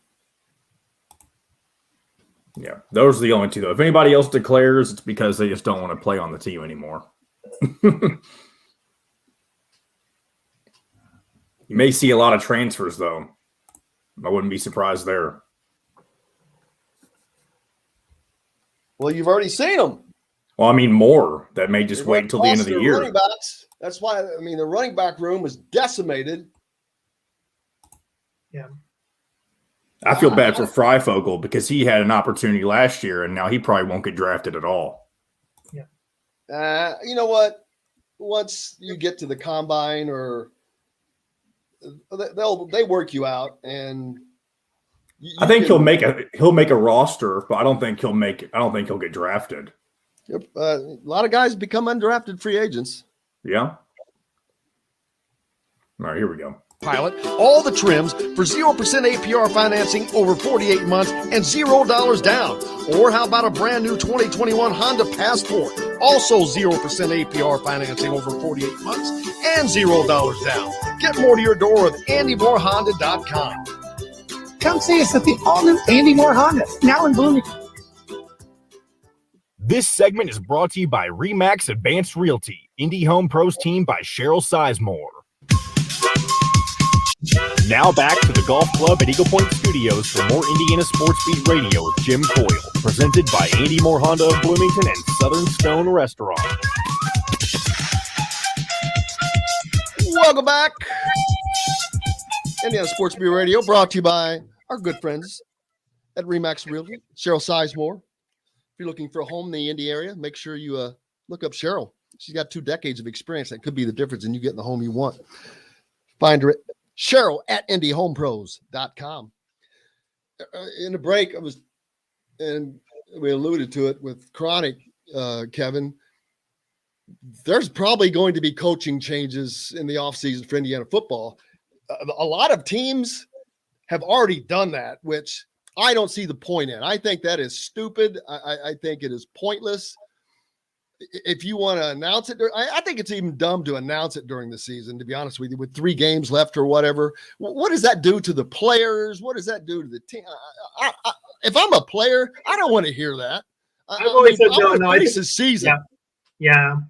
I think it's red meat for the fan base, basically, to show that, people are held accountable. And certainly we saw that with Florida. They got rid of Todd Grantham and John Hevesy, their offensive line coach. And Indiana, if they do make changes, it'll likely come at the end of the season. And you could probably think of maybe a few guys that it could happen to on the offensive side of the ball. But we'll see what happens. Nick Sheridan and Darren Hill are both the 2 names that have.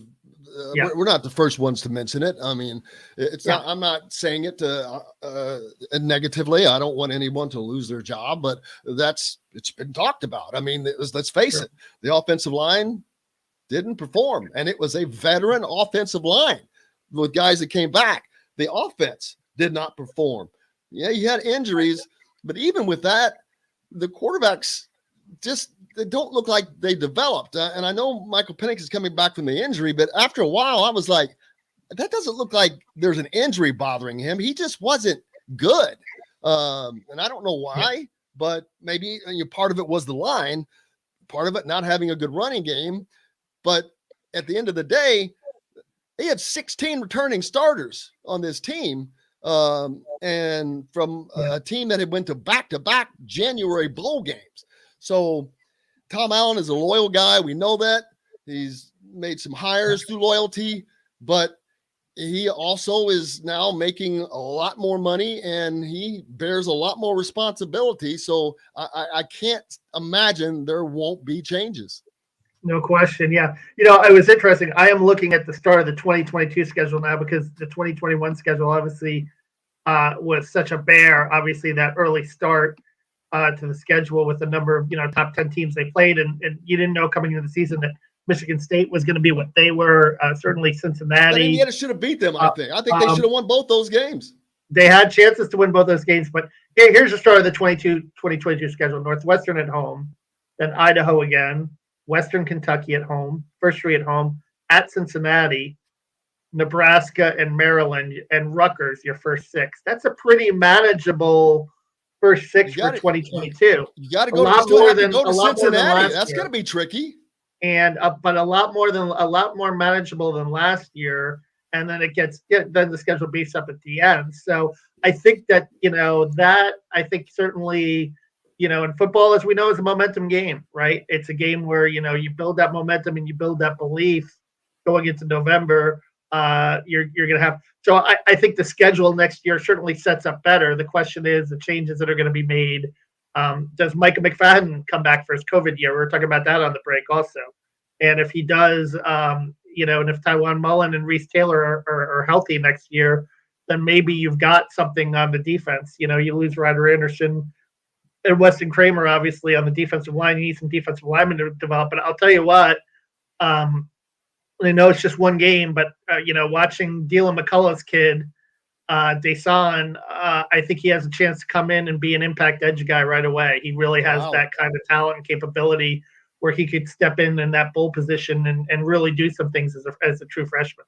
Well, he'll if you were down in the Southern Indiana area, New Albany, you can see him play Friday night as Bloomington South will play at New Albany in the regional for high school. So they beat North last week. New Albany beat Seymour. I mean, so you look up the road, George Karlaftis, was that kind of guy as a true freshman at Purdue. He stepped in and last year had COVID, and this year he's playing really well. I could see Dason McCullough being that kind of player that steps in right away and makes an impact on the pass rush. Well, that would be something that is desperately needed. But getting back to potential coaching changes, specifically Nick Sheridan, lead recruiter for Josh Hoover. The quarterbacks room, that's another thing. Does Michael Penix come back? Does you got Mike or Jack Tuttle? They're both practicing this week. We don't even know who's going to play this Saturday. I don't know if it's gamesmanship or what, or if there's a possibility of one or the other guys playing. But both are not. Tom Allen said they're not 100%, but they're practicing. Does Michael Penix come back after 3 straight? Well, it wouldn't be season-ending this year if he's back, but potentially 3 season-ending injuries. You got Jack Tuttle, who is going to be in this mix, and I keep forgetting the other kid that got hurt before the season started. That's Mr. Williams, that's another quarterback. And Josh Hoover, I think, is someone that could come in and challenge these guys right now. I know that's hard to do from high school, but you see it from the great ones, like I talk about, and he just seems like he kind of has that knack. But if Nick Sheridan is no longer here, he's the lead recruiter. Does that impact that? Yeah, no, that's going to be the thing. Yeah, if you do make changes, how does that impact recruiting or signing class, like you said? Because a lot of times these players are tied to a coach, certainly. But listen, we saw in basketball, Mike Woodson, he convinced a lot of guys to stay. He did. I mean, they lost Armand Franklin, right? And they lost Al Durham, obviously, who went to Providence. But a lot of the key Tom guys Allen did that last year too, and now there's like, this is. I mean, I don't want to say this is what I came back for, but or some of them thinking that. Yeah, no, I mean, I think that's the thing. You convince guys to stay, and you see how it goes. And there's always a gamble, and there's always a risk to that. But I do think that a guy like Hoover, as you mentioned, is interesting because he comes from Texas. He's a thrower, right? He seems very accurate with his throws, which is, I think, accuracy for all the quarterbacks this season has been a major issue in the quarterback play. They just have not been accurate. And the receivers have not come up with the 50-50 balls when they have been accurate. And even in that Michigan game, right, on one of the third down plays where they had that 4 straight 3-and-outs, I mean, McCulley was on the run, made a really nice throw, but to a freshman receiver, Malachi Holt-Bennett, and he dropped it. It was a little bit of a difficult catch. It was a little bit low, but if you make that catch, I mean, it's just been the little things that have been off throughout this whole offense. It's either, quarterbacks not making accurate throws, quarterbacks throwing picks. The quarterbacks haven't thrown as many picks lately, but the problem is I think just the overall general accuracy. McCulley's been pretty good with the ball, and he's taken a lot of sacks as well. I think he's shown some good maturity for a true freshman, honestly, in that regard, that he's not making careless throws and did have the strip sack and stuff, the 1 turnover, but he hasn't really been turning the ball over at the rate that Tuttle and Penix were. And Ross pointed out that Nebraska was one of those teams yesterday. It was announced that Scott Frost is going to be retained. It's kind of wondered because, they just quite haven't gotten over that hump. They seem like they're getting closer. They seem like they were getting closer this year, but some funky losses. Illinois was odd, but that's kind of like we were talking about. You can't continue to change coaches, and I think that they see something that's there. And he has a new athletics director, so that's a great vote of confidence for him to get that at least one more year. But I think it is one more year. Yeah, and I think too the interesting, a lot of parallels between Nebraska football and Indiana basketball. 2 teams, they really want them to get back, right? You know what I mean? And they're 2 tradition-rich programs. But I think the thing with Nebraska football is you can go out and you can take a team like Ohio State to the wire, but then you lose at Illinois. It's kind of like, you play up and down the level of your competition. If you're a team that can take Ohio State to the wire, what are you doing losing to Illinois? I think that's the big question, and that has always been the big question in the Scott Frost era in terms of playing up and down to your level of competition. There's no shame at this point in Scott Frost's tenure losing to Ohio State in a close game, but you've got to win the games that you're supposed to win and that you should win. And that's been a big issue during Frost's tenure and Nebraska's tenure, is just that inconsistency in playing up and down to the level of your competition instead of, rising above, because you should be more talented than a team like Illinois, and you should, blow the doors off them, even if you're playing in Champaign and it's your first game of the season. We got to take a break. We got more to talk about. It's game day, opening of the Mike Woodson era. Plenty more to talk about. Brought to you by Remax. Give Cheryl Sizemore. Reach out to her. Cheryl at IndiaHomePros.com. Back right after this. We'll be right back to the Golf Club at Eagle Point Studios for more Indiana Sports Beat Radio with Jim Coyle, presented by Andy Moore Honda of Bloomington and Southern Stone Restaurant. Whether it's a celebration. Every time I hear that, I think of that song, Southern Man.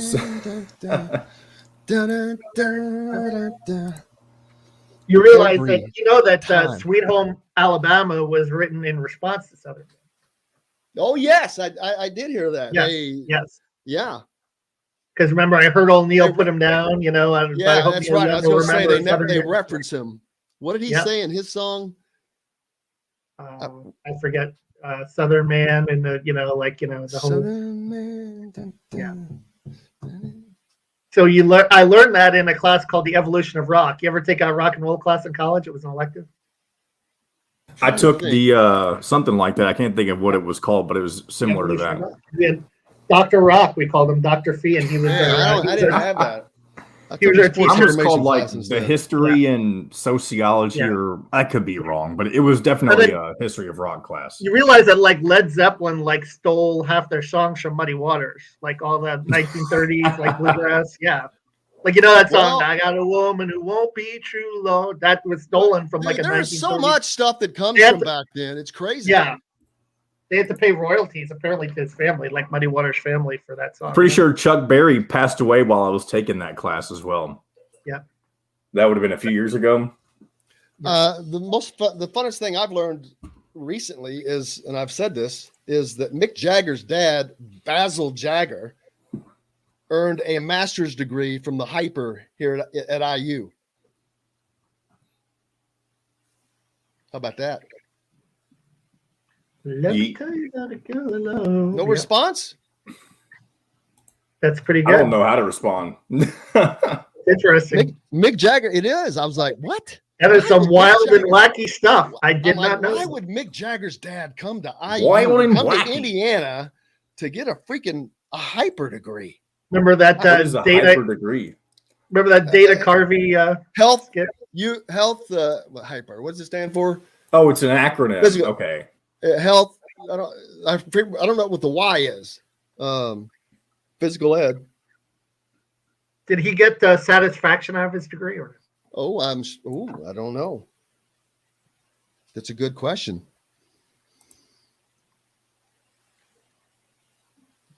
If he had sticky fingers, he's still holding on to it, I guess.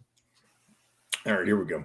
Coverage of the Big Ten. Simply go to thehoosier.com and sign up. It's free. You can also catch Indiana Sports Beat Radio there each day at your convenience, or you can find it any place you podcast or on this station each weekday. If we're not on the station where you live, we should be. Ask for Indiana Sports Beat Radio. This segment is brought to you by Bubba's 33 in Clarksville. Pizza, burgers, beer. Now back to the Golf Club at Eagle Point Studios for more Indiana Sports Beat Radio with Jim Coyle, presented by Andy Moore Honda of Bloomington and Southern Stone Restaurant. Welcome back. Sitting here with our good friend Kevin Brockway from CNHI Papers. He's in how many papers around the state is that? 9, 11? 11 papers around the state, and Danville, Illinois, which is right across the border also. Really? Yes. That's over by our friends. Well, that's where our good friend AJ Guyton is, I believe. So that's cool. And that's good to know. all over the country, I got a bunch in Pennsylvania, which is why Elton Hayes is our Penn State guy. Mankato, Minnesota. Valdosta, Georgia. Georgia. So if the Dogs are in the title game, that'll give us, a little more incentive to go up there and cover it. CFP championship game coming, and the rankings obviously came out last week. talked a little bit about, I was talking about Josh Hoover a minute ago, and Scott says, slow your roll on high school seniors coming in and making an instant impact. Yeah, it is. That's what I said that. It's a rare thing. It is a very rare thing, but it happens. And when it happens, that's a special quarterback. And I don't know that he can do that, but man, I just like the way he's got a quick release. He just seems to have a great grasp of the offense and the game and his passes, and trust me, I know D1 college is different, period. Yeah. Where college is different. D1 college is way different, and Big Ten is even more different. Believe me, I know. But sometimes you get that diamond in the rough, man. There was someone that says, I think it was Forrest, that you hadn't had a quarterback that he thinks has been great since Randall L. Well, sometimes you get those guys. It's exactly what I'm talking about. They're special. Michael Penix last year before the injury, I mean, he was pretty good. He looked special, and it's sad to see that go away for him, no matter what the issue is, whether it's the injury or I don't know. How good was Sudfeld in Kevin Wilson's system? He was pretty solid, man. He played every year. He played for 4 years, I believe. So again, when you got a guy that can play that long or play that early, you gotta be smart, and especially in a system like Kevin Wilson's, it was probably way more difficult offensively. But he was pretty successful. I think to this day, he's thrown for the most yards of any quarterback in Indiana history. So that tells you a lot there.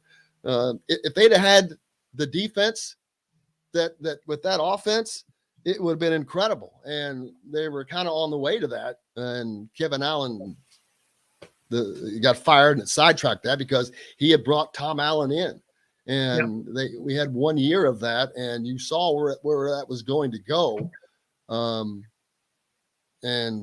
But that didn't happen. So they are where they are now. And that's that. Well, we saw the Kalen DeBoer year, obviously, when you had the offense and the defense. And listen, last year under Nick Sheridan, I mean, when Penix was healthy and throwing, they were a pretty good offensive team, for the most. I mean, they weren't as dynamic as they were under DeBoer, but they had something going. But this year, kind of the wheels have come off. And, you don't know, like, how valuable really were guys like Whop Phillier and Stevie Scott, in retrospect. And coaches and coaches there, and the old saying goes, coaches get too much of the credit and they get too much of the blame. I don't know how much of the blame is really on Nick Sheridan. He's definitely got to take a huge part of it, but doesn't have a line that's worth a darn. You don't have a running game. And man, you've been through 3 quarterbacks. That's difficult for any offensive coordinator, I would imagine. How valuable were Stepaniak and Harry Kreider too? I mean, as offensive linemen, and we've seen where the offensive line has gone since they've gone. Obviously, very. I mean, it shows. But they still had. You had guys coming back, but just because they were coming back and they played last year, how much difference was the COVID year? I mean, was it really that much difference? I'll tell you one big disappointment was Caleb Jones. If you remember last year, Caleb Jones in the Michigan game was tremendous. He was cited as one of the main reasons why. But you looked at him at the Michigan game last week, and people are doing spin moves around him. And, he's this big mammoth guy, but it just hasn't panned out for him on the tackle spot.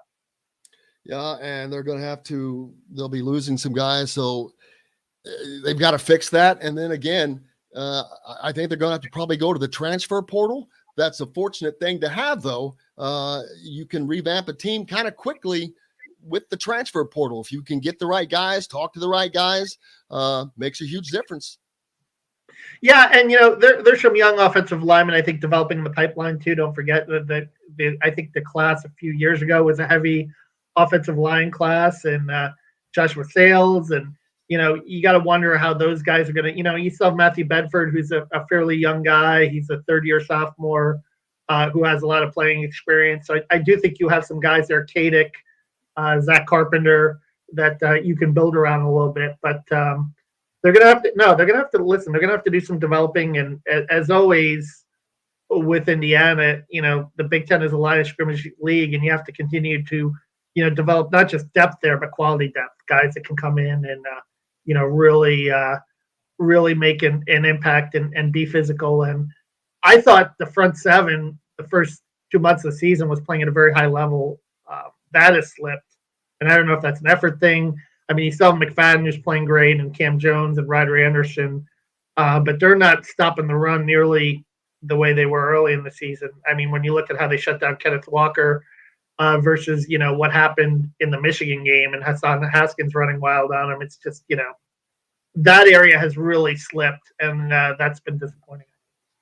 Yep, and I think that that's why a lot of people are looking forward to tonight. Basketball season kicking off. They're hoping for something to be happy about, and I think they're going to find that. Besides getting a win tonight, just getting, like Chronic Hoosier said, just getting to see the team on the floor, the people in Assembly Hall, that sight, if you're there, those sounds, if you're watching on TV, just that atmosphere. It's just great to see, great to be a part of, and I'm looking forward to it myself, and I know you are. Yeah, well, and let's be frank here. Eastern Michigan, 297 and Ken Palm to open the season out of 358 teams. Then you have mighty Northern Illinois, coached by my friend Rashawn Burno, who used to be an assistant at Florida. And I'm looking here, and I think they're somewhere in the 300s in RPI. You've got some tests here. You know what I mean? It's not. This isn't the. This isn't Michigan and Ohio State here to use a football term. Northern Illinois 326, but St. John's 41. 51, excuse me. That's going to be an interesting. That third game is going to be pretty interesting. Julian Champagne, Josh Alexander. That's going to be a very interesting game to me. But you've got the 2 games this week to kind of build up with, to see what you got, to gauge, to develop some rotation, some continuity, a little bit of chemistry going into next week, where you have that first big early test against the Johnnies, who back in the day were my favorite basketball team in the 80s, Chris Mullen, really? Perry, Willie Glass, right? Mark Jackson, Shelton Jones, the Amityville scorer, Marco Baldi. Get out of here with that. That's funny. That was those were the days. Those were my Johnny teams back in the 80s that I loved so much. At least you weren't on that Boston College team with the point shaving scandal. Yes, that was Kevin Mackey. He was an assistant then, and Dr. Tom Davis went to Iowa. The guys that were behind that were the part of the guys that were in the movie Casino. Goodfellas, I mean Goodfellas, rather. Goodfellas. Yeah, Henry Hill. That was Henry. Yeah. That was Henry Hill. Yeah. Hilarious. I mean, not hilarious, but just odd how that and then he took the 2 kids in the in the hotel room in Boston, and his Henry Hill's quote was, it's hard to shoot a basketball with a broken arm. This is not. This is real stuff. But when was that? Was that in the 70s? Late 70s, early 80s. Yeah, that was. You know what I mean? That's a great 30 for 30, right? I forget the name of it, but the one about the Boston College point shaving scandal. Oh yeah, I've seen it. I've watched it. Playing for the Mob. That was what it was called. Playing for the Mob. Yeah. Yep. But fortunately, Indiana tonight playing for a win. They've won. What is I saw the stat. I think they've only lost one opening home game in like their last 30. That was the game. 21 of the last 22. Yeah, they've won. So like you said, it's. And that was a shocker. That Indiana State game, I'll never forget that. I was like, what the hell is going on? But I don't think you're going to see that. I think you're going to see quite the opposite. I'm very interested to see the intensity of the defense of this team tonight. And how much that translates into their offense. Yeah. What can you create points off turnovers? Can you get in people's faces? Can you play disruptive? And then play with a little bit of tempo. And I'm curious to see the freedom of the offense and how that evolves in terms of, the freedom versus the responsibility versus, what, Woodson termed as making sacrifices too, in terms of how they share the basketball. Because the motion offense is so much predicated on decision-making and sharing the basketball. And listen, the ball moves faster than the man, and if you can develop ball movement and chemistry within ball movement, and I've seen several Florida teams under Billy Donovan that did that. You really have something special there. And you go back to with those Boston Celtics teams under Larry Bird in the '80s and the way the ball moved, and you'd like to see that too. And I thought that in previous years I've covered Indiana, it's been a little stagnant for sure. Yeah, I'm looking forward to seeing the shooting tonight with Miller Kopp and Parker Stewart on the floor at the same time. Something that Indiana fans have not seen a lot of in more than just 4 years. It started right before that, but the shooting has just gone away. And I think that's going to, obviously, if Parker Stewart has made it into the starting lineup, he's a real quiet kid, shy.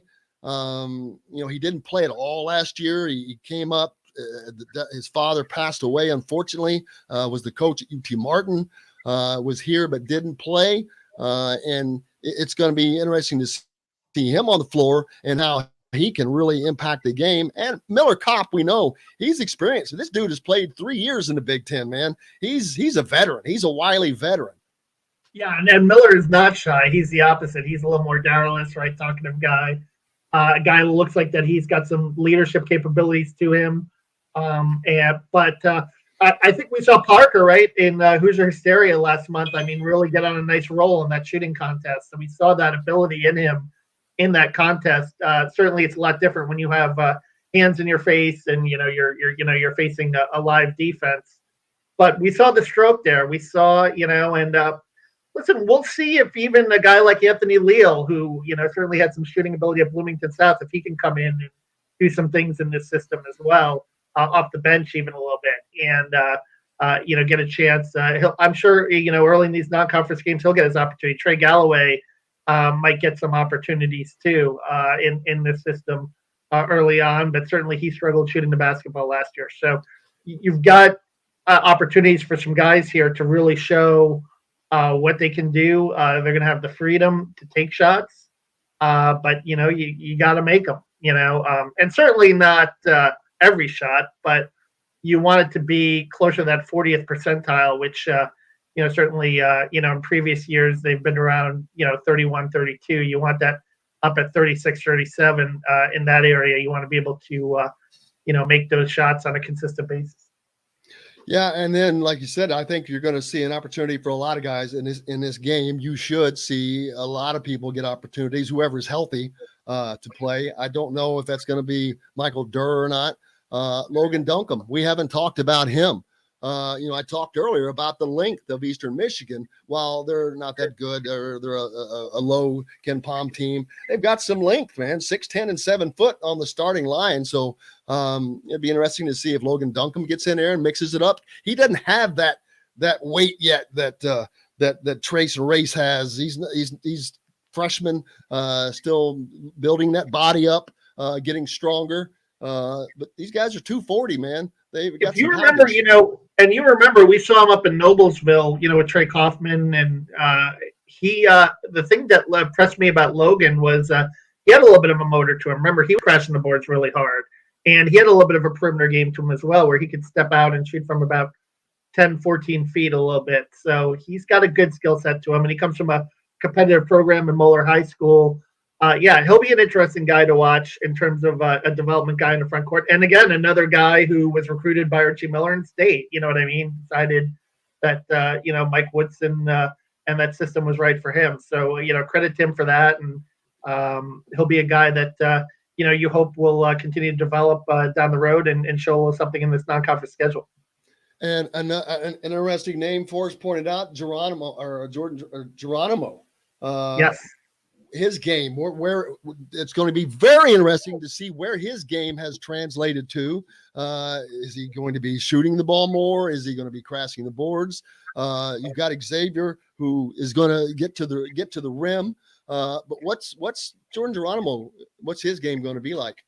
Yeah, and if you saw in the Bahamas and you looked at the stat line, he did a lot of the physical things well: rebounding, blocking shots. You saw last year against Luka Garza how he can defend a little bit. He's going to be tough. He's going to be in there. And he's even got a little bit of a perimeter game. I remember a game at Rutgers. He sank a couple of threes in garbage time. So he's got, a varied skill set. And he's a guy that Mike Woodson mentioned as being kind of a key bench piece, that he's going to be able to come in there and do some things. And we know about the athletic ability too with him. He's got probably one of the best vertical leaps on the team. And certainly he was raw last year, but he was in some Big Ten games. And I think this year it'll be interesting to see what steps forward that he took. But I think that physicality and that athletic ability and the ability to defend is going to be kind of his bread and butter coming off the bench here. And then, of course, we talked about Anthony Leal and Trey Galloway.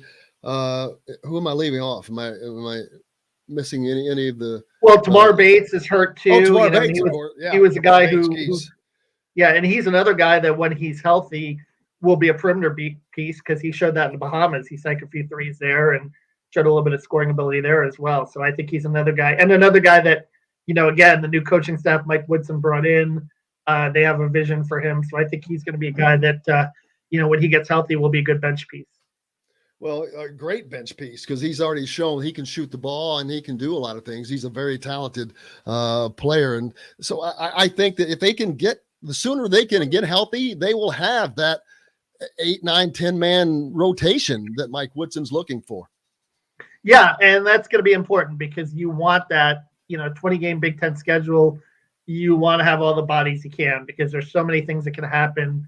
Fatigue, foul trouble. You want to keep guys fresh, and in order to do that, it's good to have that. It's good to have that deep bench. Well, make sure you give Kevin a follow at Kevin Brockway G1, and make sure you follow what he puts out on CNHI, the papers, all the cities where he is, because it does a great job. He's got a piece out right now on Coach Woodson, talking to some of the other players, the Grizz, and all those guys. It's a good piece. I've already read it.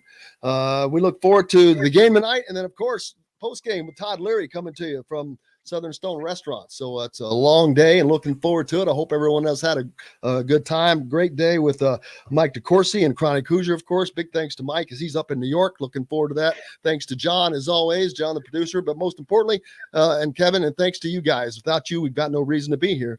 So make sure you tune in tonight after the game. And until then, I'm Jim Coyle. I will see you on the radio.